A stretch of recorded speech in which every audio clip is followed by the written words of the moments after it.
ఆ ఇల్లు ఖాళీ చేసి ఈడ ఉండు, చెయ్యి చేస్తలేదు అంటుంది కదా. అప్పుడు చూపేమని పక్కలకు నేను ఇప్పుడు చెప్పినా కదా 10 ఇళ్ళలో చెప్పేసి నేను పన్నది కూడా చూపి ఇంత టైం అయితే ఇంకా లేవలేదని చూపి అమ్మ చెప్పింది కదా. ఓ ఏంది ఇప్పుడు నాకు 10 గంటల దాకా అంటున్నా, మీకు అన్ని పెట్టాక వచ్చినా నాకు మీరు అన్ని పెడుతుండ్రు, తిన్న పెడుతున్నట్టు చెప్తున్నావు. నిన్ను నాకు ఎప్పుడైనా అన్ని పెట్టినావా? ఒక్కసారి నన్ను లేపున్నావా?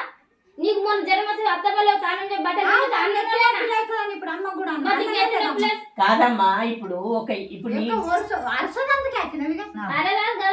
చెప్తున్నా కాదు, ఇప్పుడు నువ్వు పెళ్లి చేసుకొని వచ్చినావు ఒక బిడ్డని,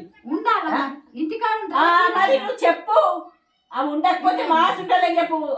మేడం నువ్వు పెళ్లి చేసినావు కదా, మరి పిల్ల ఎందుకు సంసారం చేస్తలేదని చెప్పు. నేను అప్పుడు దాని సంగతి తీస్తా. నువ్వు ఏమి చెప్పండి మాకెట్లా తెలుస్తుంది? నేను అది తెలుసుకోనికి వచ్చిన.